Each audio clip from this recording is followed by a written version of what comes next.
Tudo bem, pessoal? Bem-vindos a mais um vídeo. Hoje eu estou aqui no estúdio do Super 8 com ele, Olá! Otávio Gá. Tudo bem? Valeu, Otávio. Primeiro, muito obrigado por me receber no teu canal e agora por abrir espaço para aparecer aqui no Dalila Lugar e Críticas. Quero conversar contigo sobre crítica de cinema mesmo, uma conversa sobre avaliação de filmes, sobre como é que você seleciona os filmes, como é que você chega na construção final. Então, entender o que passa pelo teu processo criativo. Vamos nessa, então.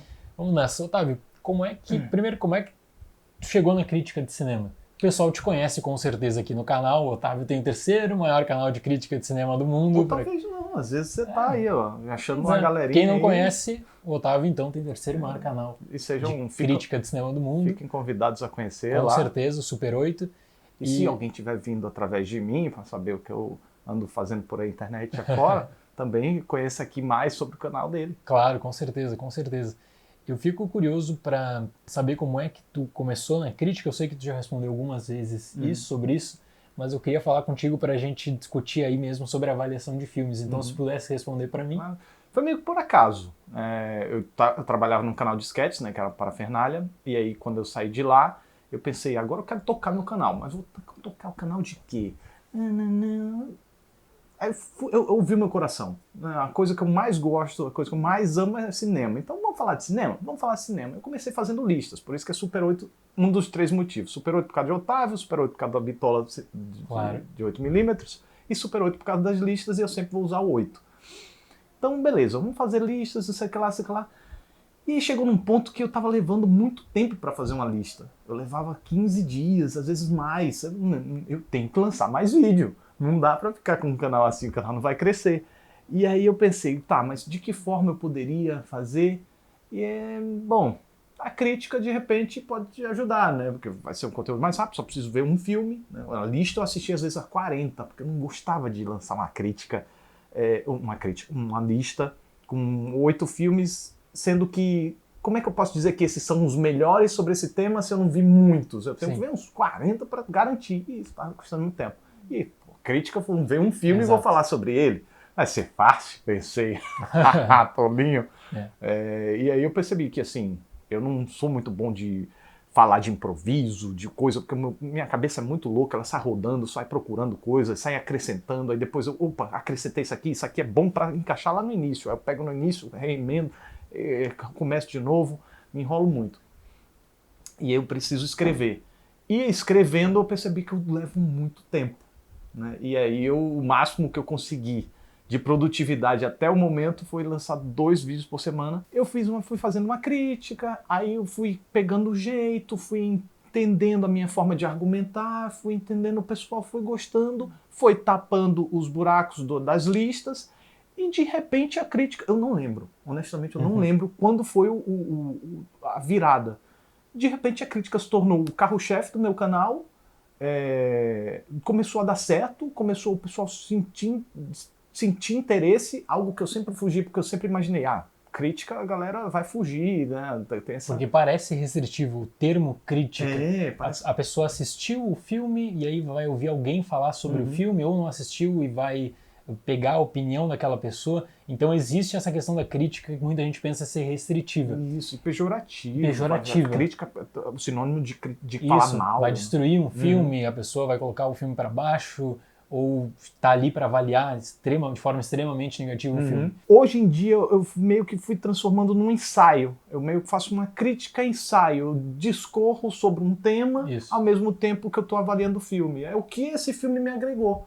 Então eu tento transmitir ao público o que esse filme me agregou, ou podia ter agregado, ficou pelo caminho, ou falhou. Né? Então eu meio que tento fazer isso aí. Puxando sempre do meu sentimento e desenrolando o meu sentimento com as argumentações acordo com as... Com certeza. São métodos diferentes que, por exemplo, eu tentei escrever e eu não consigo. Eu não consigo escrever e falar na crítica o texto, eu não parece que tem um bloqueio assim. Então eu atuo no improviso, mais ou menos. Eu coloco alguns tópicos que eu gostaria de falar e eu vi que, para mim, isso funciona muito melhor, porque tem a crítica escrita que eu faço e tem a crítica em vídeo. Eu não consegui unir essas duas. Então acho que, para mim, para o improviso, no caso, e a questão de tópicos, foi o que eu me senti bem, assim, sabe? Foi o que eu me senti e aí tu tem vários pensamentos no YouTube, tem tantos e tantos canais, né? E é legal ver como cada um consegue criar o seu método, e consegue se diferenciar em torno disso, que você acaba tendo várias opções de abordagem, talvez de um mesmo filme, de uma mesma opinião, são pontos de vista diferentes, sabe? É uma construção toda diferente em cima do mesmo filme, mesmo que a nota seja muito parecida, que a avaliação final seja parecida. Que às vezes a gente até assiste, termino meus vídeos, aí às vezes eu dou uma assistidinha no que o colega tá falando, para ver se será que eu não viajei demais? Aí eu vejo assim, nossa, parece até que a gente combinou. Você for ver, os dois lançaram vídeo no mesmo dia, não tinha como. Sim, tem isso. Então chega a ser curioso isso. Otávio, tu sente pressão para fazer a crítica sobre um determinado filme que o pessoal acaba pedindo muito? Como é que é o processo de escolha do filme que vai entrar para o canal? Como é que tu chega nesse determinado filme? E como é que funciona essa questão para ti? Eu sinto uma pressãozinha assim, mas não acho ruim, eu acho ótimo. Eu considero como feedback, né? A galera pede o que gostaria, o que tá na boca da galera, assim, tá no imaginário. Então eu acho que é um tema legal a se discorrer se eles estão tão interessados. Vamos entrar nesse... Vamos participar, vamos brincar também. Vocês estão pedindo, vamos entrar, vamos brincar. Mas às vezes surge algum filme assim que eu digo, esse filme eu quero falar. Eu quero falar sobre esse filme, eu tô com muita vontade de falar sobre o filme e eu invento um jeito de encaixar. O meu cronograma ele é muito apertado porque eu só consigo lançar 2 por semana. Tô tentando, eu acho que tem uns 3 anos que eu tô tentando lançar o terceiro semanal e não vai de jeito nenhum. Eu até consigo uma semana, 2, aí de repente começa a embolar tudo, eu perco todo. Mas sempre que possível eu tento encaixar aquele que é do gostinho do Otávio, tento puxar um filme menos recente. Eu gosto muito de fazer o Piores. É o teu quadro favorito? Eu não diria que é favorito, porque... É o que te dá, digo, mais prazer, assim? Porque eu venho numa onda. Uhum. É o que mais exige de mim, porque eu tenho que criar piadas e piadas e piadas. E tomar o cuidado também para não ser ofensivo, né? Porque às vezes você pode pesar a mão num determinado canto.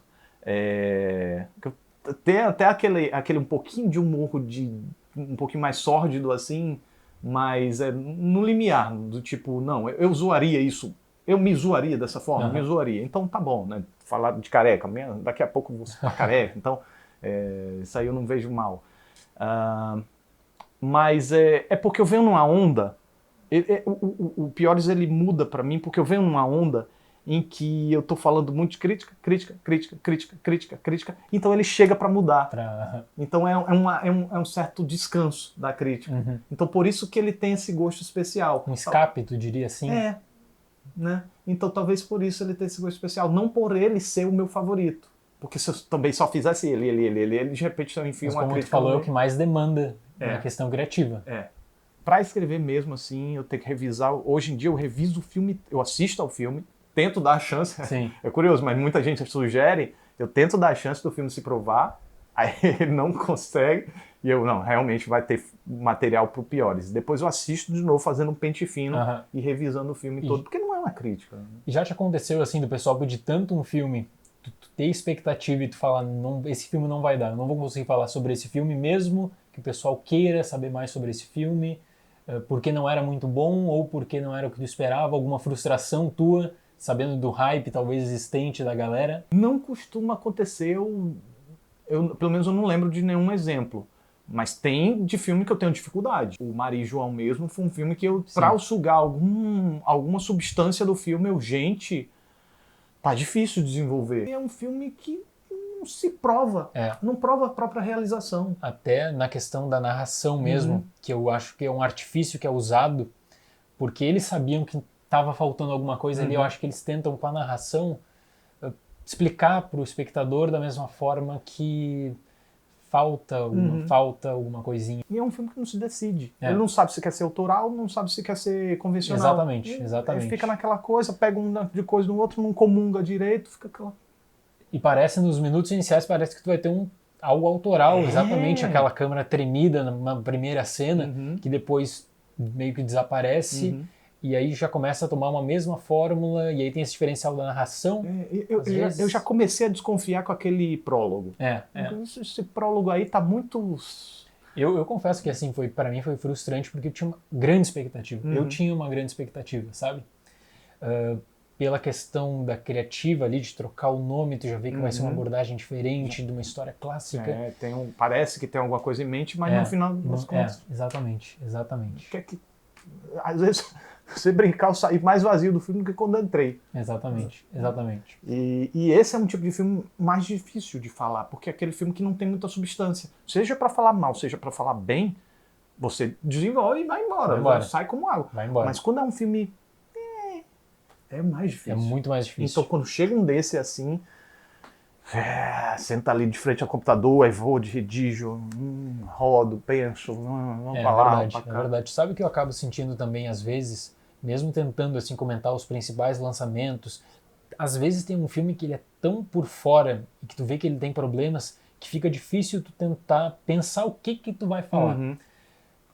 Você fala de uma forma objetiva, então você tem que ser bem seletivo naquilo. Exatamente. Então eu tenho como uma marca assim, vídeos mais curtos, de uma forma objetiva. Então eu penso, será que eu vou conseguir ser objetivo com esse determinado filme, sabendo disso? Então passa muito isso pela minha cabeça às vezes.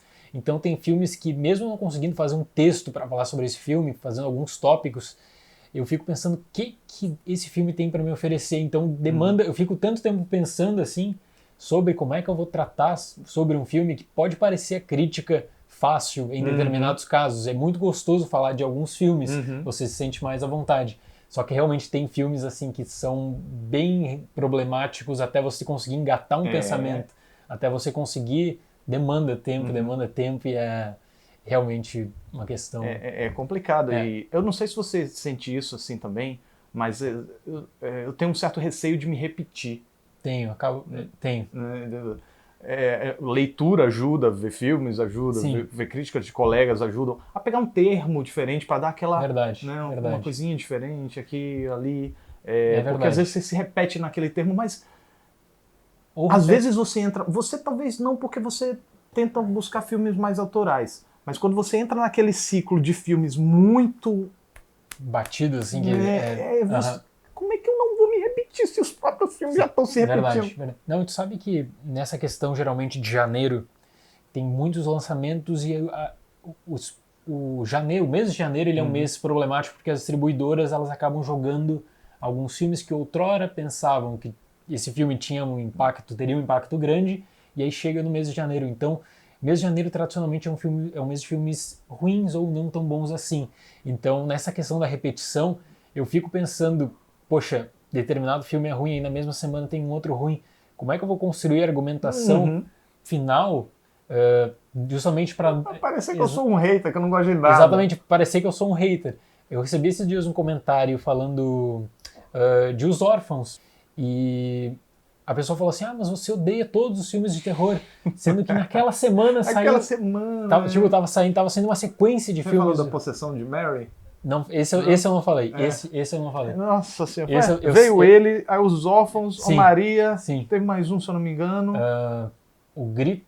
O Grito, Então era uma sequência, assim, que aí parece, se você vê na sequência, se você tá vendo por fora, não assistiu o filme, vai ver só a argumentação, caramba, é um hater do gênero terror, odeia o gênero terror. Aí quando chegou o Homem Invisível, eu assisti, eu saí da cabine, meu Deus, obrigado, Exatamente, eu falei isso aí perto do que estava sendo lançado, mas é um salto de qualidade tão grande que tu sente assim, poxa...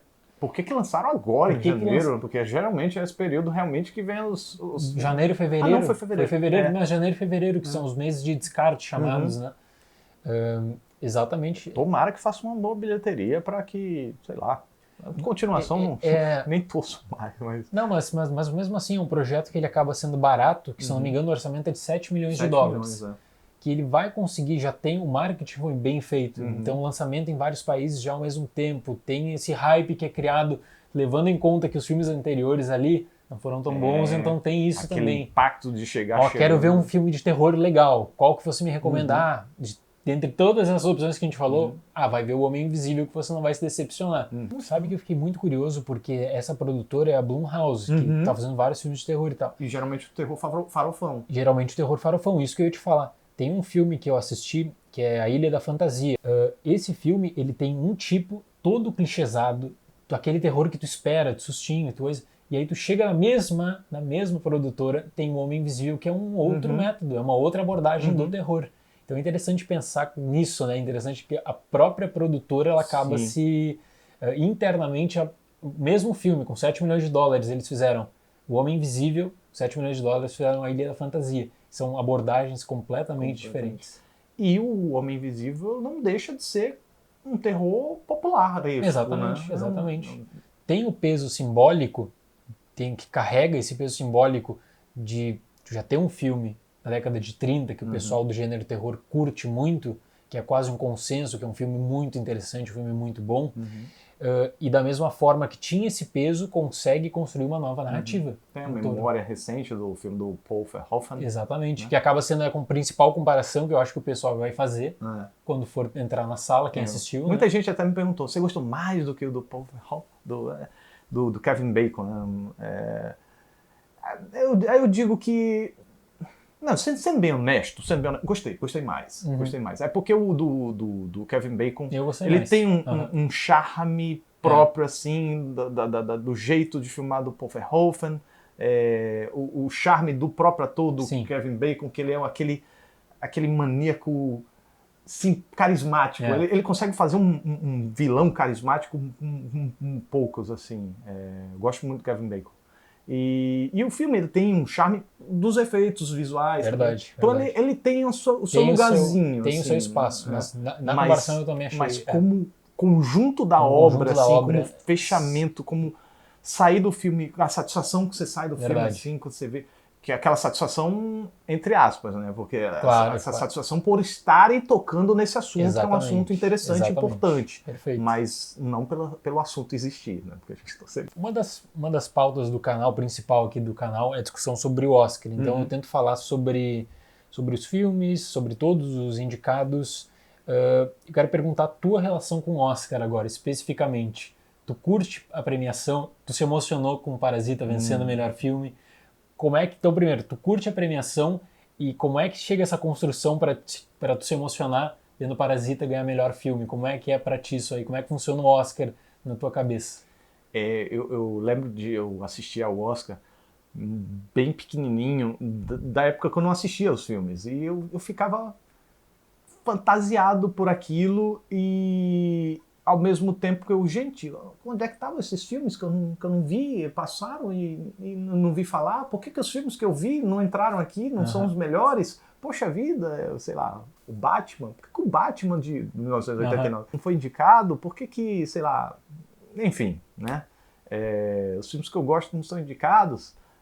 E aí eu fui entendendo, fui começando a assistir aos filmes que eram indicados, fui entendendo o mecanismo da premiação, do porquê de existir a premiação, de proporcionar que não apenas o cinema sobreviva de filmes blockbusters, arrasa-quarteirões, que possam ter outros estilos e que esses estilos eles possam gerar interesse também no público.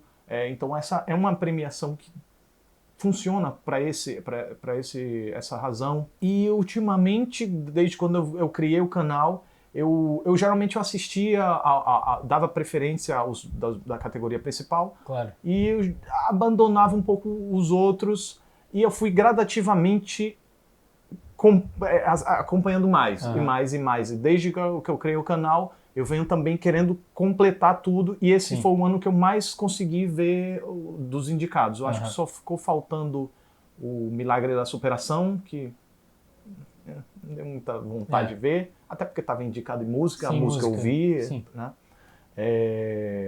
E Corpus Christi, que eu não... Polonês que... Eu não tinha conseguido ver, então... ficou faltando. Que até mesmo para os produtores foi uma surpresa a indicação. Tendo em conta o que tinha de filme na lista para entrar, especialmente o filme russo, Beanpole, uma mulher alta, Uhum. foi uma surpresa ver Corpus Christi na lista, apesar de dar para entender o porquê. Essas regras eu também de categoria de filme internacional, não sei se elas precisavam ser revistas, porque a França mesmo tinha dois filmes muito bons. Muito né? bons. Retrato de uma Jovem em Chamas e Os Miseráveis. Os Miseráveis. E aí ficou só um. Né? Sempre tem isso aí. Tem O alguns... Brasil tava com Bacurau e... É verdade. Tem alguns projetos para mudar. Por exemplo, tem um projeto que na categoria de melhor documentário, tá? Você consegue colocar o melhor documentário se você colocou o filme para apreciação em Los Angeles, Nova York, 7 dias, ou se você venceu um festival credenciado, as categorias de curtas, por exemplo. Então eles tentaram levar essa proposta para filme internacional. Isso, se o filme venceu determinado prêmio, determinado festival, já entra como uma possibilidade. Restringindo para país, realmente em um ano muito bom, que tinha Bacurau e A Vida Invisível, teve que selecionar um, e aí você fica pensando, e se Bacurau tivesse sido indicado, então você... E os dois venceram, não é? Sim, os dois venceram em Cannes, os dois venceram prêmios em Cannes. Então, dois filmes com prestígio no circuito internacional, chegaram a outros festivais também, e aí é que você acaba fazendo essa decisão tão difícil, sendo que os dois poderiam estar ali também. Então, realmente eu acho que essas regras das comissões nacionais, sabendo que existe muita controvérsia dentro delas também, porque, por exemplo, na comissão da França, selecionar por melhor tenha sido Os Miseráveis e tal, mas Retrato de uma Jovem em Chamas, que também é um grande filme, dá uma polêmica danada. Então você acaba gerando essa polêmica também. E a gente chega a Parasita, que foi um feito. Exato, foi um feito. Foi aquele feito. E que a gente tem esperança de que mude a ótica, de que eles abram a visão para filmes fora do eixo deles mesmo, né? da vizinhança. Mas, ao mesmo tempo, bate aquele ceticismo do tipo, teve aquele Oscar So White, depois no ano seguinte houve uma melhora bacana e depois começou a regredir de novo. É verdade. Então, eu tenho esse medo assim que tenha sido um efeito dessa temporada e que fique por isso. Porque tem um problema nos Estados Unidos muito grande que é com filme legendado. É impressionante. Eu sempre falo aqui no canal que você pensa que os Estados Unidos se intitula a terra do cinema. E eles têm tanta dificuldade, e o Bong Joon-ho, o diretor de Parasita, falou muito disso nessa temporada. Parece que eles têm tanta dificuldade de apreciar um filme legendado só porque você tem que acabar lendo ali. Sim. Então é frustrante e o meu medo é que a gente esteja falando muito de Parasita como algo histórico, e é algo histórico, só que esse efeito depois ele passe e a gente considere o Oscar de Parasita como um asterisco naquela história. Em um determinado ano... A curiosidade, a trivia de... Em determinado ano aconteceu isso por conta daquele fato que teve uma grande campanha, e aí depois você pega e volta tudo ao normal. Tudo normal, é o que a gente teme. Eu realmente me emocionei na hora, porque foi uma surpresa absurda, realmente, eu não contava com isso. Quer dizer, eu sabia que se 1917 não vencesse, seria de Parasita. Seria de Parasita. Mas quando que você apostaria? É verdade. A aposta segura era 1917. Venceu o Sindicato dos Produtores, o Sindicato dos Diretores. Quando Parasita venceu o melhor roteiro, eu já fiquei assim, pá, legal, prestigiaram o filme. Vence melhor diretor, aí eu pensava, caramba, será que deram melhor diretor para poder dar para 1917 melhor filme e falar assim, olha como nós gostamos de Parasita, né? Mas é uma construção que quando você analisa também as reações mesmo de quem estava acompanhando e quem acabou fazendo live. Então o Otávio teve a reação dele na live do Pipocando, eu tive a minha reação de surpresa também. É legal ver porque você acabou criando um contato, não só com o filme, mas com o contexto desse filme, com a conjuntura do filme, a importância que seria aquela vitória. A história do cinema, Um pouco da minha emoção ali também foi da esperança, de saber... Sabe uma das coisas que eu mais sinto falta? É a falta de prestígio do nosso próprio cinema. Sem dúvida, sem dúvida. Não é porque ele não é bom, ele é bom. Aí eu, Otávio, mas o que é que você está fazendo? Bom, geralmente eu tento abordar o que o meu canal paga minhas contas. Então eu preciso trazer aqui aquilo que vai fechar as contas. Então se é um filme que eu posso falar Nossa, quando chegou Bacurau, que eu posso falar, e vai ter atenção de público, tô maravilhado. Quando chegou Bacurau, assim, e tinha muita gente querendo, nossa, E eu o tava engajamento, felizaço, exatamente, o engajamento sabe? de Bacurau em torno de todas as redes sociais e do pessoal também. Não apenas o pessoal ficou interessado em assistir o filme, mas em conversar sobre o filme. Então o espaço que os canais abriram para a discussão de Bacurau foi demais, foi muito legal ver isso. Foi muito gostoso E ver a isso. gente fica muito com esperança também, com muita esperança para que isso se repita com outros filmes e que Bacurau quebre um pouco esse estigma que Sim. existe do cinema brasileiro. Sim. Eu acho que A Vida Invisível e Bacurau, em contextos diferentes, em situações diferentes, mas eles trazem um pouco disso, esse resgate talvez do encantamento. Nós temos problemas de distribuição de filmes brasileiros? Tem problema de aceitação de muita gente? Tem. Mas você começa a quebrar preconceitos e você consegue quebrar isso com pequenas ações. E o que ocorreu em torno de Bacurau foi lindo de se ver. Torcer agora para as políticas públicas não acabem prejudicando, né? Continuem beneficiando o advento de obras valiosas. Né? Exatamente, especialmente a Ancine, como a Ancine é importante para o sistema brasileiro de cinema, e muita gente acaba ficando, como eu falei, nesse estigma que o Brasil só produz filme ruim. Talvez é que, na verdade, as pessoas não estão assistindo os filmes certos por um problema de distribuição, um problema de acesso ao conteúdo. De interesse. De interesse. Falta, às vezes, esse engajamento. Falta, às vezes, correr atrás. E por que não um novo Bacurau esteja ali escondido naquele filme, pequeno filme de um pequeno festival? Recentemente, eu vi uma lista dos filmes brasileiros. E tinha filme lá que, tipo, a bilheteria era 600 pessoas. Não 600 pessoas. 600 pessoas. Sabe? Então, realmente não está chegando. E se for um grande filme? Pode ser que não seja, mas e se fosse? Né? Tem um filme que eu adoro, é o Narradores de Javé. Sabe?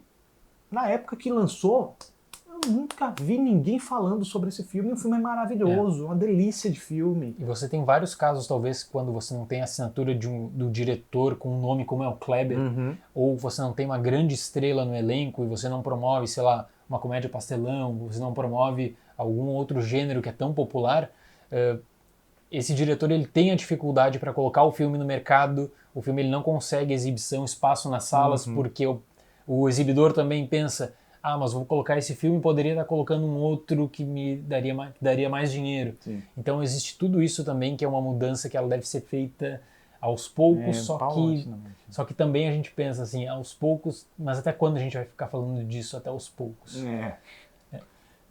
A gente imaginou que com Cidade de Deus haveria a ruptura, né? Então, a partir de agora o cinema brasileiro vai estourar. Teve aquele movimento de Cine Favela, que a gente já está em off aqui, a gente estava conversando que foi importante, foi evitar aquele núcleo de globais que provavelmente esticaria o orçamento do filme para cima.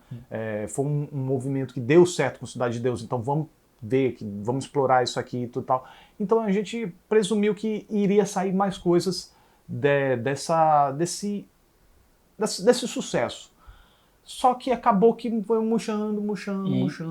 Tropa de Elite também, que entrou mais ou menos. Existem produções maravilhosas que não conseguiram esse impacto dessas grandes obras. Sim. Cidade de Deus, você pensa, bom, a partir de agora, um filme desse estilo vai ter visibilidade tão grande quanto e vai conseguir o público. E você teve casos de filmes bons e que... Estômago é um filme que eu acho facilmente... Não tem uma pessoa que eu acho que assista Estômago, que eu conheço, que diga que não gostou. É verdade. Mas é um filme que muita gente não conhece. O Homem do Ano, o Murilo Benício, que é um filme que o Murilo se desconstrói, está maravilhoso. O Cheiro do Ralo não é um filme que muita gente gosta. É um filme meio esquisito, mas eu adoro O Cheiro do Ralo. Eu acho muito ímpar no que ele se propõe a ser. Então, tiveram obras assim. E tem muito mais, né? Claro, tem muito mais. Claro, São alguns exemplos tem assim. Muita coisa interessante, mas, por exemplo, que eu fico pensando assim, que a gente tem o Grande Prêmio de Cinema Brasileiro, da Academia Brasileira de Cinema, e a visibilidade não é tão grande e mostra, às vezes, o desinteresse porque a pessoa fica nesse pensamento fechado. Não tem bom filme e tal. Quando você pode descobrir pérolas ali naquela premiação, filmes interessantíssimos, grandes atuações. Então é uma questão complexa que envolve distribuição, e envolve até mesmo de quebrar estigmas da gente. Então eu fico esperançoso com o Bacurau e com A Vida Invisível. E aí eu acho que agora entra um pouco a nossa parte, né? Do Exato. tipo, vai só ficar dizendo aí que os outros podem fazer, que o público não sei o quê. Aí entra a nossa parte como é que a gente se autodenomina influenciador? E já virou piada esse termo. Mas de comunicador, né? De comunicador, de divulgador de cinema, de incentivador de cinema. Né? Perfeito. Então a gente só torce para que venham mais e mais e que a gente alavanque aí nessa coisa, apesar da gente ter meio que prever, né? De acordo com o que já vem sendo falado, que nos próximos anos vai haver um freio, pelo menos de obras mais livres, digamos assim, obras que seus cineastas podem manifestar-se com mais liberdade. Ou talvez haja um movimento contrário, que é o movimento da alegoria. Sim. Que geralmente quando o cinema ele é muito... A arte em si ela é muito oprimida, forçadamente contida, ela tenta rebolar e sair através da alegoria. Mas pro estilo brasileiro, assim, eu penso que o apoio estatal ele é super importante. Qualquer coisa de corte de verba de cinema eu fico muito preocupado, assim, muito preocupado. Eu também. Muito preocupado. Resta a gente... Porque tem toda uma indústria, né? Tem toda uma indústria funcionando. Tem toda uma indústria muito profissional, dependente dessa coisa. Exato. Muita gente que é apaixonado como a gente por cinema e se investe, eu quero fazer cinema, e se esbarra numa dificuldade que é do tipo, a gente não está podendo, não estão financiando, tá brecado. E aí? Essa galera vai fazer o quê? Não tem Globo para todo mundo. Exatamente, o Brasil já passou por um período complicadíssimo da década de 1990 e a última coisa que quem trabalha com cinema quer ver é esse processo se repetindo novamente. Né? E isso faz os nossos talentos chisparem daqui. Ou sai, ou fica restringido muda para outra mídia, mas a gente pegar as grandes mentes criativas, os grandes talentos e desperdiçá-los. Verdade. Né? Dá para o mundo. Vai, voa. Verdade. Tchau, que pena. É lamentável. Torçamos para que estejamos com certeza errados, né? Mas histórico a gente tem, né? Força a gente tem, de uma forma ou de outra a gente vai se reerguer. Pode ser que a gente passe algum período assim de baixa, mas a gente vai se reerguer, as mentes criativas vão voltar, que venham mais Juliano Dornelles, mais Kleber Mendonças, que mais? O Carinha Inus. E isso da Vida Invisível, o Jorge Furtado. Por que o Jorge Furtado, eu falei na live, eu vou falar aqui de novo, por que você não está mais fazendo filme, Jorge Furtado? Pelo amor de Deus, eu adoro o Homem que Copiava. O filme...